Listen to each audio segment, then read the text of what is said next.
Hey guys, Critical Redemption here. I'm here with another movie review of the second film, Spider-Man 2, and as well as Spider-Man 2.1. They're both equally different from their counterparts, so I will be reviewing both of them combined.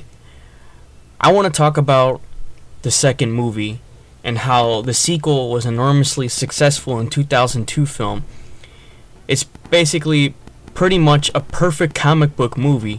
Director Sam Raimi returning to the helm with a script by Alvin Sargent, if I'm pronouncing that right. He keeps the humor coming almost as fast as the action. Mr.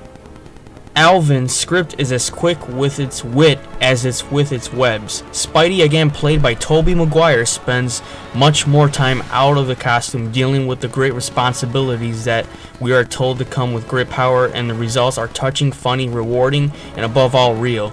That's one of the things I really enjoyed about this film.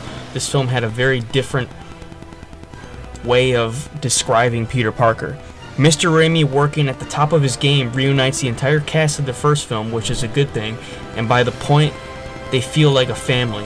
Each member is comfortable in the skin of his own or her character, particularly Mr. Maguire, who adds a range of emotion and humor we've never seen from him before. Like in Superman 2, for example, here Spidey gives up his powers to be with the woman he loves, aka Mary Jane Watson, aka MJ. In the montage of moments showing Mr. Maguire just enjoying being Peter Parker is priceless. So I like how in Spider-Man 2 and Spider-Man 2.1 he's facing his demons. He's either confused if he wants to be Spider-Man anymore or if he just wants to have a normal life.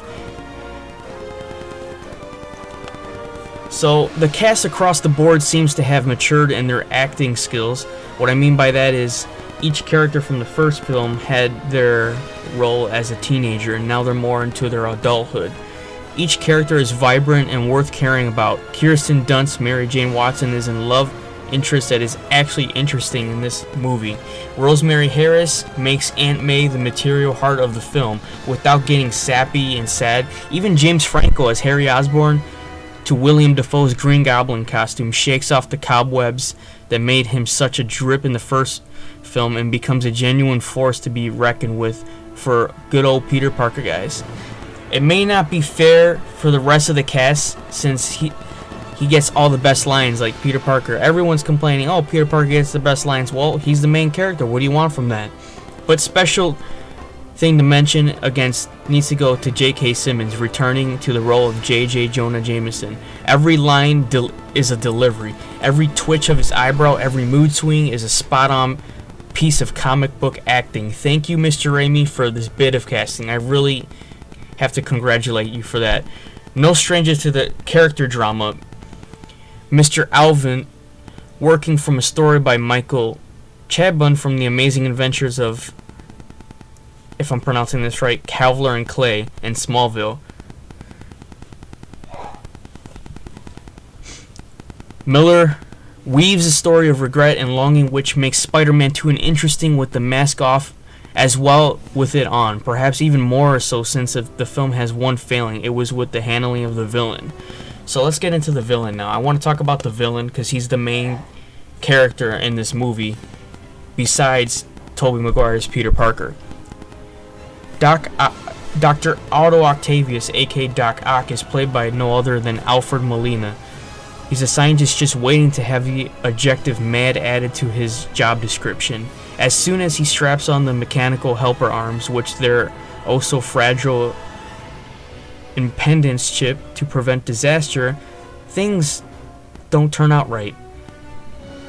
You know he's not in for a tough day. Mr. Molina does a fine job with the character, but Doc Ock more or less stomps around, showing up whenever the plot requires him to. And that's another thing I enjoyed about the film. When Doc Ock was needed, he was there, guys. That's what I enjoy about the second film. Raimi wanted more of the villain in this film. His plan has something to do with fusion, which may or may not destroy half of the city. The climatic battle in Borderline is amazing. I just can't put into words. The train scene when Spider-Man and Doc Ock are fighting to get Aunt May back after the bank heist was amazing. I just love the action. I love the train fight inside and outside. Another thing I would like to say is that the film, in one part of the fighting scenes, Spider-Man is unmasked and he doesn't even realize that he's saving the people on the train, and he doesn't even have his mask on. I really enjoyed that the people on the train promised that they would never reveal his identity to anyone. That was another good thing, and it just made me feel like I was reading the comic books again. You don't need Spidey sense to know that Spider-Man 3 was on its way after this film. If Mr. Raimi could bring the family together again, we may have had a good Spider-Man 3, but that's for another review, guys. And another thing I want to talk about is the Spider-Man 2.1. Spider-Man 2.1 is another added feature film that was later released after Spider-Man 2.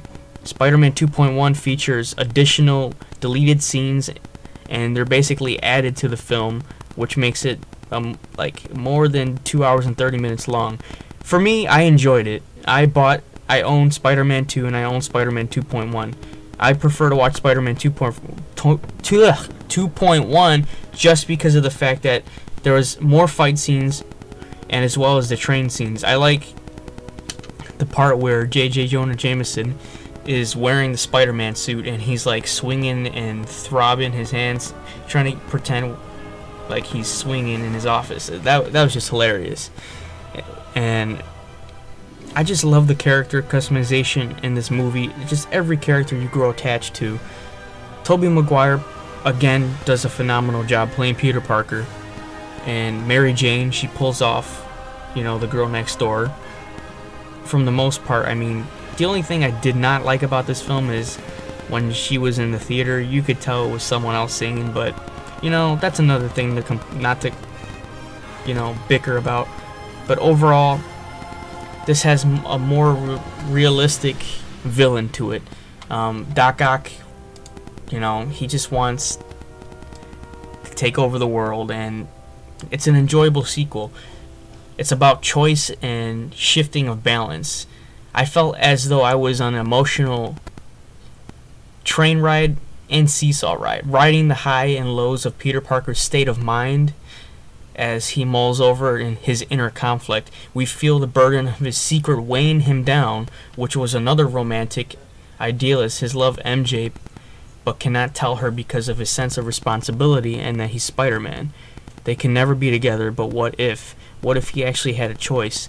What if he has a choice to be happy? There's many what ifs. What then for the rest of the world? Then the balance shifts. We are suddenly elated by the physical of being Spider-Man again, zipping up buildings, flying through the air, saving the world. So the whole 9 yards, guys. Raimi officially maintains the authentic comic book feel, like I said. The fantasy segments and offering visuals we can never imagine morphing from the screen onto the page. Like I said, this was a good film, good sequel to the first film. The decision to show Spider-Man's face on a couple of occasions is risky, but it pays off and turns out to be very emotional connection and is very guaranteed towards the film. Drama is very good. Each character, and we feel for them all. Each character we have feelings from all, like Harry's hatred towards Spider-Man, Tobey Maguire's making nerdy Peter Parker so appealing, Kirsten Dunst's MJ, warmth like the sun, making us understand why he's so hopelessly in love with her, and their scenes together, they're just very good romantic scenes, and that's another good thing I really enjoyed about this film. What every hero needs is a worthy villain. Alfred Molina is tortured Otto Octavius, and he's a giant villain in this film. Spider-Man 2 is fresh, vibrant, and totally uplifting. It reminds me of the comic book days when I used to buy comic books. I haven't had any time though. My final verdict for this film, it deserves an Oscar. Opening title sequence through New York action scenes, production design, and music are standout achievements. And my only reservation about Sam Raimi's fluent, dynamic direction is that he allows the film's mood to move from mature to juvenile in the later stages. When Spider-Man acquires superhuman powers until he loses his powers. This is especially unfortunately demonstrated in one of the major stunt sequences near the end. overall, I'll give this film a 10 out of 10. Not 9 out of 10. 10 out of 10. This film is very well done. It's a very good sequel, good character customization, and everything else. So I'll be reviewing Spider-Man 3 next, and we'll weave that web next time. So this has been Critical Redemption, aka Cash, with another movie review, guys. Thank you for the comments on my last movie review. It really helps out. And please subscribe. Peace out. Talk to you guys later.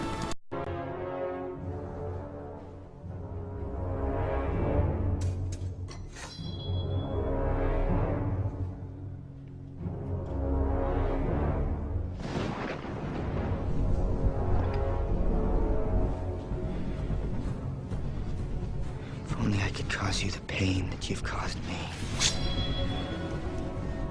First, we'll see who's behind the mask. I can look into your eyes as you die.